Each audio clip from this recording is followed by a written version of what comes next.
siang Maranatha.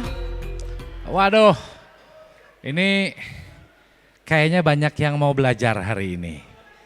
Tapi belajarnya santai ya. Saya mengucapkan terima kasih kepada Prodi Interior dari Fakultas Seni Rupa dan Desain dari Maranatha.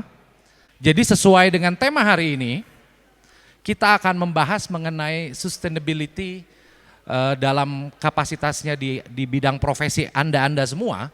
Nah, bicara tadi tema yang tadi, ini tuh sebetulnya temanya luas. Tapi kita mau coba nih dalam satu setengah jam, kita mau coba kupas sedikit demi sedikit. Nah, nggak mungkin dong saya doang yang ngomong. Narasumber kita dulunya dia seorang profesional, karir. Dari dia mulai seorang staff, sampai dia menjadi seorang manajer, sampai menjadi direktur, sampai akhirnya dia membuat sebuah perusahaan yang perusahaannya sekarang menasional levelnya. Dia ini nggak main-main. Kenapa? Dia adalah seorang captain, owner, sekaligus CEO, dan luar biasanya lagi, seorang captain ini adalah seorang perempuan. Ibu Maria, CEO dari Eternity.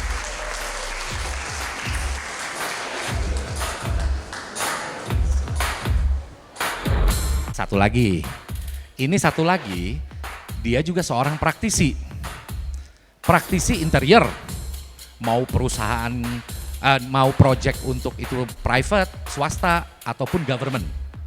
Beliau ini ketua dari Asosiasi Profesi Desainer Interior Indonesia. Kita panggilin Bapak Didit Harjanto, Ketua HDI Jawa Barat.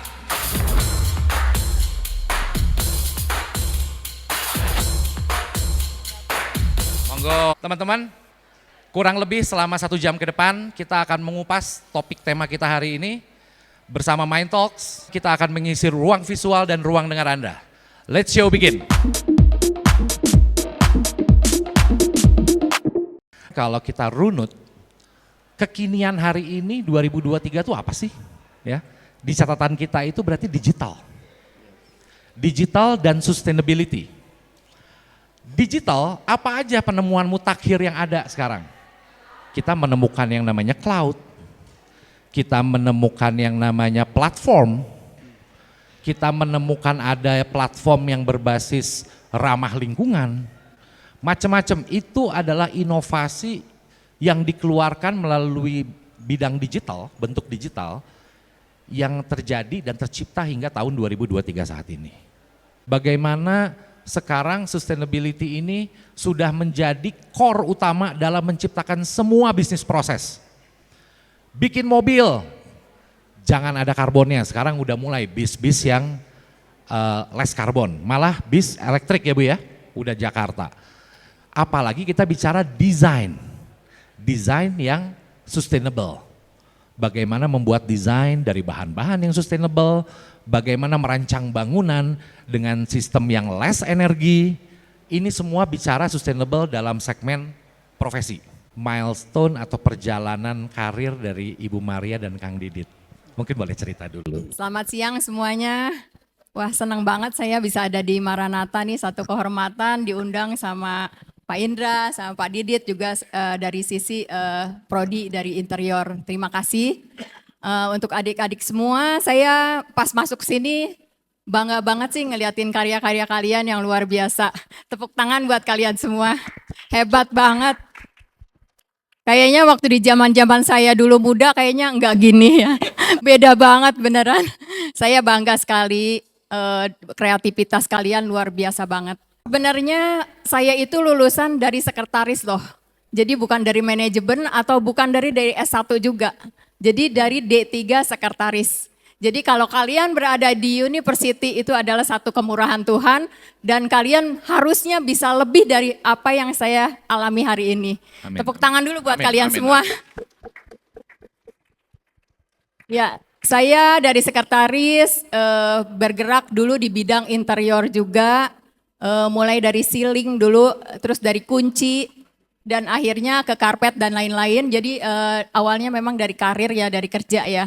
Kemudian dalam waktu yang singkat memang seperti tadi Pak Indra bilang, saya mengalami kenaikan promosi jabatan-jabatan dari tahun ke tahun memang cukup cepat ya, dan pada akhirnya di 2009 saya menjadi pemilik langsung dari company yang bergerak di bidang interior design ini, supplier ya.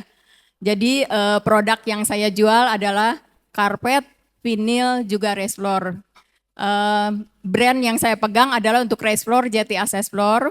Untuk karpet ada dari Target Group, merupakan satu perusahaan Eropa yang besar di bidang karpet, juga ada vinil juga untuk Target. Jadi karpetnya sendiri untuk Target Group ada Deso Karpet dari Belanda dan juga ada Tandus Karpet dari USA. Dan untuk vinilnya sendiri kita juga banyak banget, mulai dari untuk residensial, untuk office, dan bahkan banyak sekali juga pilihan untuk rumah sakit juga. Jadi semua segmen benar. Lengkap Bu ya. Lengkap banget Pak Indra. Siap. Jadi mau apapun boleh kontak saya. Siap. Sebelum kuliah itu saya sudah mulai merintis apa itu konstruksi itu, ngikut-ngikut orang ya. Ada ngikut-ngikut sama teman-teman FSRD seni rupa ya, seni rupa desain patung, karena seni patung. Karena saya dulu tuh pengen masuk seni patung aslinya begitu. Oh. Terus kenal lah dengan teman-teman, sampai saya dapat pekerjaan juga di sana, dan saya mendapat kesempatan ada di salah satu studio Bu Rita Widakdo ya. Dari sana saya melihat dan disuruh sama lingkungan, kamu harus kuliah. Kamu harus kuliah. Oh gitu ya. Terus saya cari-cari apa sih yang bisa ini ya. Dan akhirnya dapat di STD itu. Selepas dari itu saya dapat sekolah di Sekolah Tinggi Desain Indonesia ya. Dari sana setelah selesai masa itu sulit ya mencari konsultan yang memang di bidang itu susah. Ada cuman sedikit ya. Sedikit.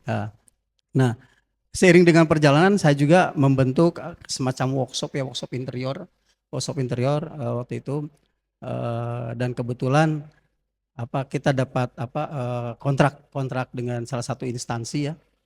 Nah, di perjalanan itu tidak mudah jatuh bangunnya karena tidak berpengalaman juga ya. Tidak berpengalamannya begini, saya mendesain, saya cari pekerjaannya juga, saya mengestimasi juga. nah ini Segala bisa lah kayak Bu Maria tadi ya, harus segala bisa, betul. akhirnya dari situ saya mendapat pelajaran besar ya. Saya harus memperkuat diri ya, kemudian saya lari ke Jakarta. Di Jakarta itu saya nggak karena saya nggak punya bekal ya waktu itu ya. Begitu karena manajemen saya kurang bagus waktu itu, saya mengharuskan bekerja. Setelah bekerja, saya ketemu malah di luar di bidang desain interior. Ketemu sama orang teknik sipil, ketemu sama orang mesin, dan saya bekerja di teknik sipil.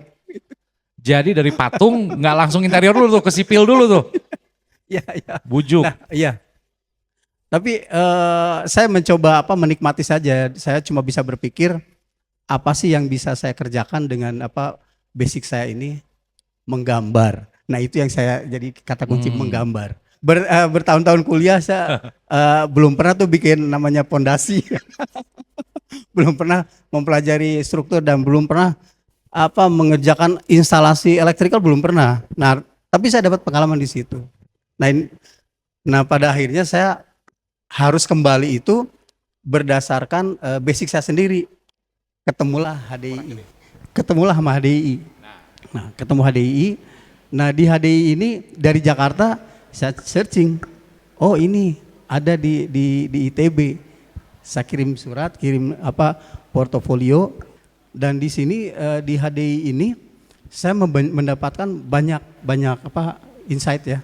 Banyak insight, banyak sekali sharing dengan para senior, kemudian yang pada akhirnya saya ditarik jadi pengurus waktu itu di bidang keprofesian. Nah, benang merahnya tadi kalau dengar cerita Teh Maria, dia sekretaris, tapi akhirnya jadi direktur, kemudian memberanikan diri, pindah kuadran, Kalau kata Robert T. Kiyosaki pindah ke kuadran 4. 1 langsung pindah ke 4. Nah, Kang Didit tadi cerita mau jadi interior ke pematung dulu, ke teknik sipil dulu, baru ngegambar. Baru maksudnya interior gitu ya, sebagai desainer gitu. Sampai dari mulai dia mengikuti asosiasi, berarti jadi anggota dulu awalnya kan Kang? Anggota. Sampai akhirnya sekarang menjadi ketua HDI Jawa Barat. Ya, ya. Itu kan nggak mudah gitu ya. Iya. Nah itu kalau kita lihat di situ ada konsistensi, integritas, komitmen. Kita mulai masuk lagi nih ke dalam. Tadi mengenai sustainability dan kekinian nih saya mau bicara digital. Akang Teteh ini kan berarti kita mirip nih bertiga nih. Ya. Miripnya apa coba? Kita bertiga sama-sama melewati 2 fase era dari yang istilahnya analog atau semi digital lah Ya, ya. ke era digital. Kita dulu itu ya, sebenarnya kita punya perlengkapan sama seperti sekarang. Ada pensilnya, nah ini nih ya. Ini, mohon maaf saya berdiri ya. Boleh, boleh. Nah ini nih, kalau misalnya kita lihat ya, ada 2 fase dan transformasi yang luar biasa ya di masa dulu ya. Kita dulu perangkatnya seperti yang di atas ya. Perangkatnya seperti di atas. Ada kertas, ada cutter, ada pensil, ada rapido, ada meja gambar dan luar biasa. Sampai mungkin badan kita juga terbawa emosi ke dalam pekerjaan kita ya. Ada yang sampai naik-naik ke meja lah segala macam ya. Nah ini dilakukan berbulan-bulan ya, berjam-jam. Nah kemudian di saat ini kita menghadapi era digital. Era digital ini membuat percepatan yang luar biasa ya. Informasi segala macam begitu cepat itu. Artinya dulu yang Kang Didit baru daftar organisasi, kondisinya dulu organisasi itu sebelum digital, Hard berarti copy. kan, nah kalau mau rapat itu berarti telepon satu-satu, Gini, dateng, nah Ibu mantan sekretaris bisa menjelaskan, ayo tuh. Iya itu Ya, benar ya, ya, banget ya. tuh Pak Indra. Jadi Gimana? kalau kayak zaman dulu ya kalau kita mau ketemu orang kan kita paling enggak harus telepon dulu gitu. Belum lagi kesulitannya apa, orang itu paling sulit ngangkat telepon untuk orang yang belum dikenal atau. Jadi memang kita ngalami kesulitan banget. Tapi dengan zaman sekarang di era digital yang udah ada WhatsApp group, udah ada Ya. email dan lain-lain. Bahkan sekarang IG aja kita bisa chat di IG gitu ya. Nggak kenal pun kita bisa kenalan lewat IG gitu. Bener. Itu luar biasa banget sih kalau menurut saya percepatannya. Jadi ini amat sangat menolong sih untuk kita juga gitu loh. Nah transformasinya Iya. terhadap perusahaan bagaimana Bu, perusahaan Ibu? Iya, Alternatif transformasi terhadap perusahaannya kayak sekarang ya contoh kalau saya mau ngirim katalog nih. Misalnya Kang Didit butuh seperti apa sih Bu, misalnya vinilnya atau karpetnya. Saya tinggal tek dalam waktu berapa detik udah sampai deh. Betul. Jadi udah bisa dilihat ya. Terasa. Ya, jadi percepatan dengan era digital ini menurut saya amat sangat berdampak besar sih buat kita. Ya. Ya, jadi kayak dulu kan misalnya kalau saya ada yang butuh karpet gitu, klien atau customer atau arsitek ya, kita harus kirim dulu. Harus datang gitu ya. Kalau sekarang udah tinggal pesan Gojek, sebentaran udah sampai, apalagi kalau di lokasi yang area yang berdekatan ya. Iya, Even benar. jauh pun ke Bandung pun pakai JNE Express 1 hari udah nyampe.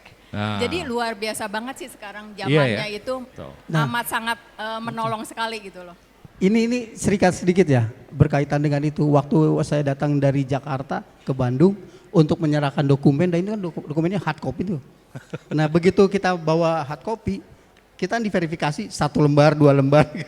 Tuh coba diverifikasi. Artinya ini bisa dibayangkan ya, luar biasa sekali. Jadi emang kita harus menghargai hasil transformasi ini ya, dari mulai A sampai Z yang bisa dalam hitungan detik. Ya. Kalau dulu kita menggambar dengan 1 pensil bisa berbagai jenis ya, terus bisa keluar beberapa ide. Tapi itu perjalanannya bisa 1 jam, bisa 1 minggu, bisa 1 bulan keluarnya. Nah kakak-kakak ini mengalami 2 generasi. Jadi begitu ada kemudahan, mereka memanfaatkan dengan cepat. Nah, ini teman-teman kan memang sudah lahirnya di zaman digital. Artinya nggak boleh terlena nih. Harus lebih cepat lagi bergeraknya, harus lebih efisien lagi bergeraknya, gitu kan? Tadi bilang transformasinya cepat. Oke. Pertanyaannya begini, Berarti di kantor Teteh, di organisasi Akang, ini kan masuk member baru atau karyawan baru. Udah ada Gen Z, udah ya? Nah, perannya para member baru Gen Z ke kantor dan organisasi ini memberi warna apa terhadap istilahnya organisasi struktur yang mungkin masih istilahnya ada orang lama nih. Warna apa Teh Maria yang bisa diberikan oleh teman-teman Gen Z ini? Ya kalau saya sih berharap memang dengan masuknya teman-teman dari Gen Z ini memang secara perusahaan itu enggak harus banyak yang dilakukan secara kayak zaman dulu gitu ya, konvensional istilah kasarnya ya. Iya. Contoh sekarang kayak accounting kan udah ada software. Nah. Ya itu kan menolong banget. Kalau dulu kan pembukuan ditulisin satu iya. persatu bahkan manual nggak pakai komputer gitu ya. Itu kan susah banget Benar, ketika ada benar, mau benar, edit benar. atau apapun sulit Benar. ya kan. Tapi zaman sekarang dengan adanya software otomatis memudahkan banget. Bahkan kita bisa connect walaupun misalnya gudangnya jaraknya jauh gitu. Kita bisa connect, oh di gudang ini misalnya stoknya tinggal berapa, itu bisa Iya. terlihat. Jadi memang amat sangat menolong sih. Cuman memang pesan saya untuk yang tadi kan memang nggak mudah nih Pak. Iya. Dari yang zaman dulu konvensional ke zaman digital memang itu bukan satu hal yang mudah. Iya betul. Apalagi untuk karyawan-karyawan mungkin yang usianya hampir sama dengan saya gitu. Iya. Mereka disuruh pegang komputer atau pakai software aja dulu menolak tuh Pak. Oh gitu ya? Iya menolak, Oke. awal-awalnya menolak. Oke. Cuman saya bilang jika kita mau maju kita harus ngikuti arus perkembangan. Ya Oke. otomatis arus yang positif tentunya ya. Iya, iya Nah, betul. jadi kalau memang yang nggak mau ngikuti arus perkembangan yang begitu dampaknya baik buat kita, lah kita akan tertinggal. Iya, Otomatis betul. yang mau mengikuti yang akan berkembang, sedangkan yang tidak akan mengikuti itu ya pasti akan tertinggal. Itu sih yang saya pesankan. Makanya saya walaupun dengan usia saya sekarang, saya masih mau banyak belajar sih. Tuh. Asosiasi ini ya, atau asosiasi profesi ini harus dinamiskan. Di era waktu dulu yang Kang Indra tadi sampaikan dan saya alami ya, dan era sekarang ini harus ada titik temu. Artinya antara si yang lama dengan yang baru ini harus disandingkan di situ ya. Nah, dengan adanya era digitalisasi ini cukup bagus. Si Gen Z ini dia nyaman dengan digitalisasinya. Contoh dengan AI ya. Nah itu. AI ini mempermudah semua informasi ya. Kemudian ada software yang BIM ya, Building Information Modeling. Ini Oh, BIM ya, oke. ini mempermudah si tenaga ahli untuk mendesain dan bisa berkolaborasi. Kolaborasi dari mulai arsitek, interior, mechanical, electrical, plumbing semua sampai struktur. Dan Ya. itu bisa dirangkum dalam satu BIM. BIM ini di cloud seperti yang Kang Indra tadi sampaikan di Oke. cloud. Nah, ini adalah transformasi desain yang luar biasa ya. Yang kita jangan lupa bahwa kenapa kita sandingan ini antara era yang lama dengan era yang sekarang Ya. digital. Jangan lupa ini meskipun ini digital, ini adalah tools. Oke.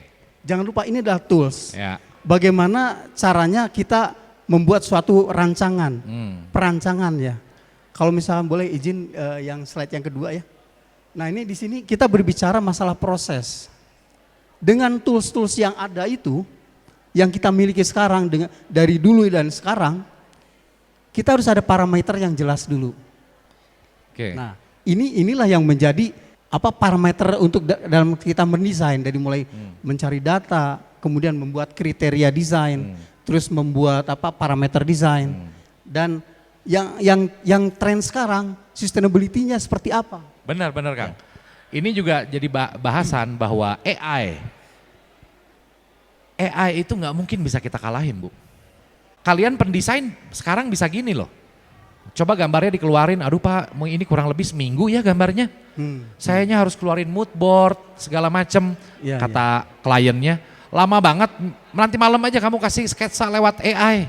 Pada saat itu terjadi, kalau kita tidak mengequip diri kita yang lain dengan kemampuan manajemen, bisnis, komunikasi, branding, Benar. itu akan jadinya akhirnya malah ya kita udah ada AI, kita butuh apa ya dengan Anda? Itu penting tuh, Ya. penting banget. Ya. Jadi kebutuhan bagaimana public speaking, communication, branding itu jadi mengequip sehingga kalaupun ada AI, tapi AI itu hanya menjadi pelengkap. Betul. Karena Gitu gini nggak? Kang, AI ini tidak akan bisa membuat karya yang punya hati, ya.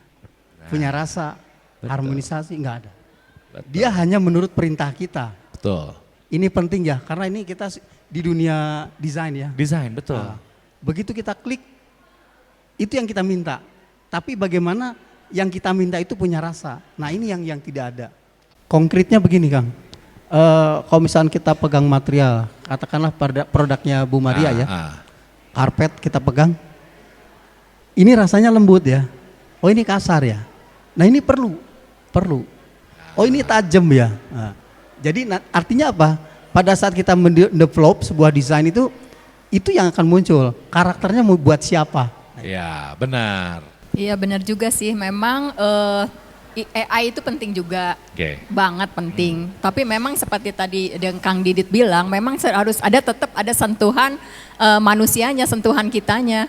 Tadi seperti tadi karpet, kalau saya cuman lempar e-katalog gitu ke klien, otomatis mereka tuh nggak bisa bayangin teksturnya kayak apa, rasanya kayak apa seperti tadi ya. Karena karpet itu juga banyak banget kan, ada yang multi tekstur, ada yang bahannya loop yang seperti bulat ke atas, ada yang cut yang kayak sheer gitu ya. Jadi memang banyak banget, nggak cuman melulu bisa dilihat lewat e-katalog. Dan lebih dari itu mengenai warna juga kadang kan beda antara e-katalog dengan yang actual gitu. Jadi memang nggak bisa 100% mengandalkan si AI tadi atau digital atau era digital, semuanya digital itu nggak bisa. Jadi memang harus ada sinergi, harus ada perpaduan yang benar-benar selaras. Kalau menurut saya demikian sih Pak. Tuh, daging banget tuh, ya kan?